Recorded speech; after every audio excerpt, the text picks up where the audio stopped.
জয় শ্ৰীকৃষ্ণ, জয় গুৰু শংকৰ।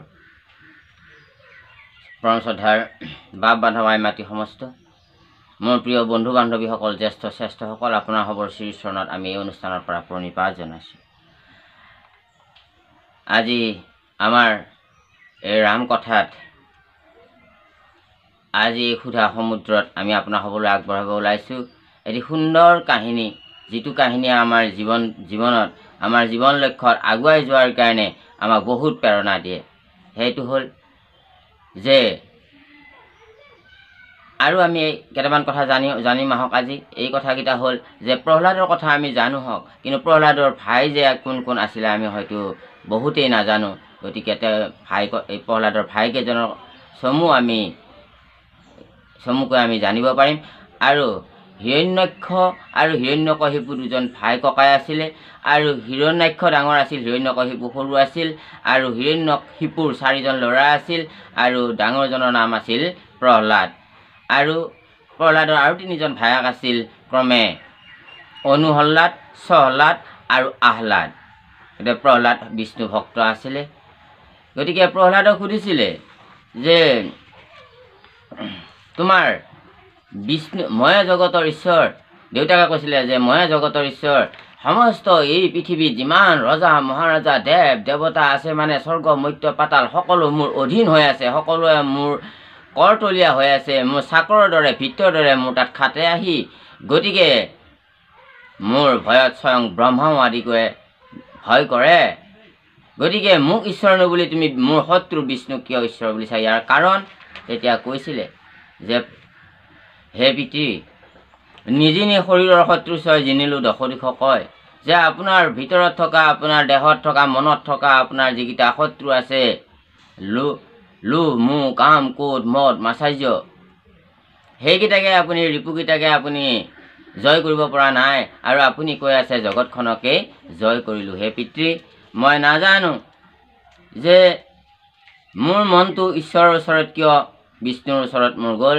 যেনেকুৱাকৈ চুম্বক এটাই লো আকৰ্ষণ কৰে, তেনেকৈ বিষ্ণুৱে মোৰ মনটো আকৰ্ষণ কৰিছে। যেতিয়া নেকি বেছি অমংগল হয় কোনো এখন সমাজত, তেতিয়াই ভগৱানে তাত আৱিৰ্ভাৱ হৈ যায়, তাৰ মানুহৰ যোগেদিয়ে আৱিৰ্ভাৱ হৈ যায়, আৰু সেই মানুহৰ যোগেদিয়ে, সেই ব্যক্তিৰ যোগেদিয়ে মানুহক উদ্ধাৰ কৰে, মানুহক জ্ঞান দিয়ে, মানুহক সত্যৰ সন্ধান দিয়ে। প্ৰহ্লাদো ইয়াৰেই এটা অন্তৰায়।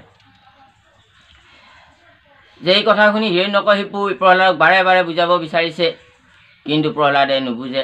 কেৱল এইবিলাক হিংসা হত্যা শোষণ পীড়ন অন্যায় ব্যভিচাৰ অনাচাৰ এইবিলাক আছিল দৈত্যৰ বৃত্তি। জীৱৰ প্ৰতি দয়া নাই। গতিকে এই নিৰ্দয় হৃদয়খন আছিল, নিৰ্দয় হৃদয়খনকে আখুৰিক হৃদয় বুলি কৈছে, দৈত্যৰ হৃদয় বুলি কৈছে। গতিকে প্ৰহ্লাদে সেইবিলাক ভাল পোৱা নাছিল, সদায় সাত্বিকতা হিচাপে জীৱন যাপন কৰিব বিচাৰিছিল। সকলো জীৱতে আছো মই হৰি, সবাকো মানিবা তুমি বিষ্ণু বুদ্ধি কৰি, সকলো জীৱকে বিষ্ণু বুদ্ধি কৰি প্ৰহ্লাদে মানিছিল। আৰু সেইটোৱে প্ৰহ্লাদৰ দোষ আছিল, কাৰণ অসুৰ দৈত্যসকলে এই সাত্বিকতা বুজি নাপাই প্ৰহ্লাদক কষ্ট দিছিল। যে প্ৰহ্লাদে কৈছে কোটি কোটি জন্ম অন্তৰে যাহাৰ আছে মহাপুণ্য ৰাখি, শিখি কদাচিত মনুষ্য হয় ভাৰত বৰিষা আখি।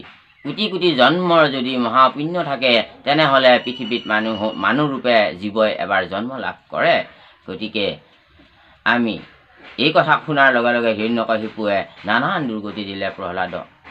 হিৰণ্যকশিপুৰ প্ৰহ্লাদৰ পুত্ৰক নানান দুৰ্গতি দিল।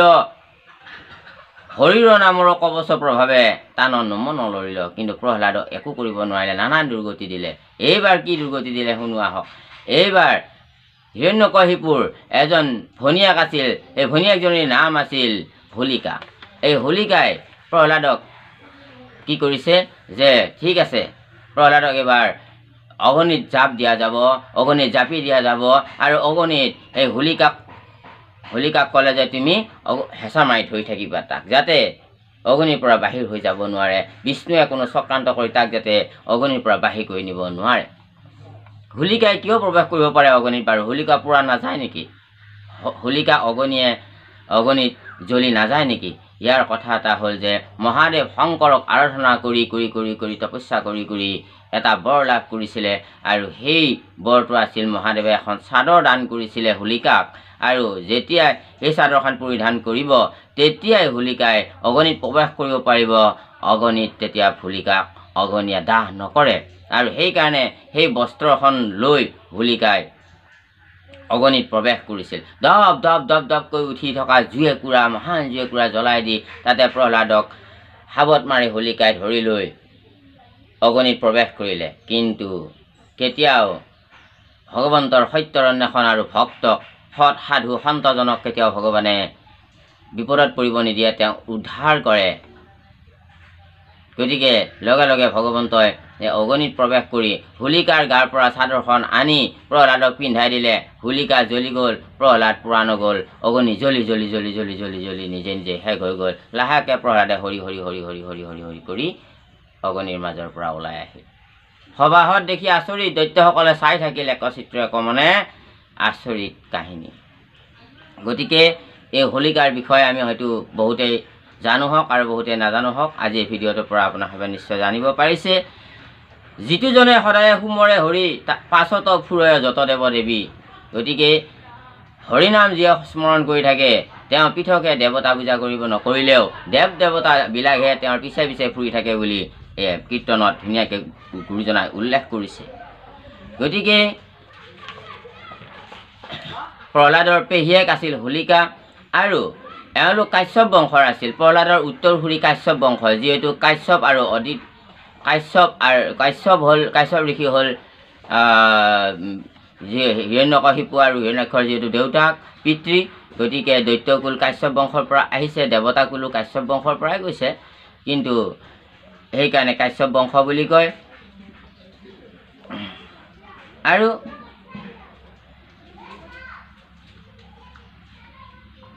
এটা কথা সদায় মনত ৰাখিব যে সংস্কৃতত এভাগী শ্লোক আছে, য নিশা সৰ্বভূতানাং তৈচ্ছাং জাগৰ্তি সংযমী। য নিশা সৰ্বভূতানাং তৈচ্ছাং জাগৰ্তি সংযমী। অৰ্থাৎ সাধাৰণ মানুহে য'ত আনন্দ বিচাৰি পায়, সংযমী ব্যক্তিৰ আনন্দ তাত নাই। তেওঁলোকে হত্যা, হিংসা, শোষণ, পীড়ন, অন্যায়, অবিচাৰ, ব্যভিচাৰ, অনাচাৰ, ফাঁকি, মিছা, ছলনা, কপট এইবিলাক আছিল দৈত্যৰ নীতি। তাতে আনন্দ পাই আছিল, কিন্তু প্ৰহ্লাদৰ তাত আনন্দ মুঠেও নাছিল। গতিকে সন্তজনৰ সাধাৰণ মানুহে য'ত আনন্দ পাই থাকে, সন্তজনৰ তাত আনন্দ নাথাকে। সন্তজনৰ আনন্দ থাকে সাত্বিকতা আৰু নিৰ্মল জ্ঞান, নিৰ্মল কৰ্ম, নিৰ্মল চিন্তাত, ঈশ্বৰ চিন্তাত। নিৰ্মল চিন্তা আৰু শুদ্ধ চিন্তাই হ'ল ঈশ্বৰ চিন্তাৰ মুখ্য দুৱাৰ। গতিকে প্ৰহ্লাদৰ 4জন ভায়েক আছিল, আপোনালোকে জানিলে। দুৰ্গতি আহিব কিন্তু প্ৰভাৱ পেলাব নোৱাৰে। ভকতি কৰিলেও আপোনাৰ দুৰ্গতি নাথাকে। ঈশ্বৰৰ আৰাধনা কৰিলেও, আপুনি সৎ পথে চলিলেও, ধৰ্মপথত চলিলেও আপোনাৰ দুৰ্গতি আহিব, কিন্তু দুৰ্গতিয়ে আপোনাক প্ৰভাৱ পেলাব নোৱাৰে, যেনেকৈ প্ৰহ্লাদক প্ৰভাৱ পেলাব নোৱাৰিলে। গতিকে একান্ত চিত্তে, একমনে আৰু সুদৃঢ় বিশ্বাসে, দৃঢ় বিশ্বাস আৰু সুদৃঢ় বিশ্বাস, প্ৰহ্লাদে সুদৃঢ় বিশ্বাসভাৱে ঈশ্বৰক হৃদয়ত ধাৰণ কৰি লৈছিল বিশ্বাসেৰে। বিশ্বাসে মিলয় হৰি চিন্তিলে বহুদূৰ। বিশ্বাস কৰি আমি সদায় নিত্য কৰ্ম, প্ৰভুৰ গুৰু সেৱা, শ্ৰৱণ কীৰ্তন আৰু প্ৰভুৰ আৰাধনা, শ্ৰৱণ কীৰ্তন, অৰ্চন, বন্দন, দাস্য, সক্ষিত, বন্দন, বিস্তুত, দেহ অৰ্পণ, এই নৱবিধ ভক্তি প্ৰহ্লাদে কৈছে বিষ্ণুত সদায় আচৰণ কৰিব লাগে। আমি নিত্য পুৱা সন্ধিয়া আৰু উঠোতে বহোঁতে, খাওঁতে লওঁতে, ভুঞ্জোতে শুৱন্তে আমি সততে প্ৰভুৰ কি কৰ্ম কৰোঁতে ঈশ্বৰক অৰ্পণ কৰি, প্ৰতিটো কৰ্ম, প্ৰতিটো চিন্তা ঈশ্বৰ অৰ্পণ কৰি আৰম্ভ কৰিব লাগে। এয়া বৈষ্ণৱৰ নীতি। গতিকে এই হোলিকাৰ গিৰিয়েকৰ নাম আছিল ইলুজি। এওঁলোকৰ প্ৰেম সম্বন্ধীয় বিবাহ হৈছিল। পিছত ইলুজি বৰ দুখিত হৈছিল তেওঁৰ ঘনীয়েক হোলিকাক এৰি। হোলিকা যেতিয়া মৃত্যু হ'ল অগ্নিত কুণ্ডত, বৰ দুখিত হৈছিল। গতিকে এই প্ৰভুসকলে মাতৃসকল, এই ভিডিঅ'টোৰ পৰা আমি এইটোৱে জানিলোঁ যে সদায় যদি মানুহ অধৰ্ম পথত চলে, অন্যায় পথত চলে, কেতিয়াও যিমান শক্তিশালী হ'লেও হিৰণ্যকশিপু বহুত শক্তিশালী আছিল, কিন্তু ভগৱানে কেতিয়াও সেই আসুৰিক শক্তিক কেতিয়াও আগুৱাই লৈ যাবলৈ নিদিয়ে। কিছু সময় আগুৱাই যাব পাৰিব নিজৰ শক্তিত, কিন্তু যেতিয়া বেছি অত্যাচাৰ হ'ব তেতিয়া ভগৱানে তাতেই সীমাবদ্ধ কৰি বিনাশ কৰি দিয়ে।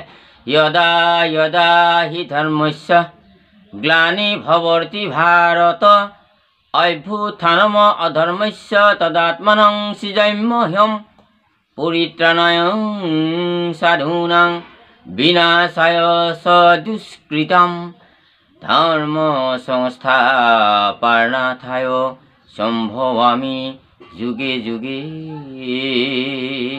যে ভগৱানে ধৰ্ম স্থাপনা কৰিবৰ কাৰণে বাৰে বাৰে বাৰে বাৰে অৱতাৰ মানে হনুমানে সদায় ঈশ্বৰৰ নাম লৈছিলে, যি নাম লৈ তেওঁ সমস্ত ৰামৰ কাৰ্য কৰিব পাৰিছিলে, সকলো কাৰ্যত সিদ্ধি লাভ কৰিব পাৰিছিলে।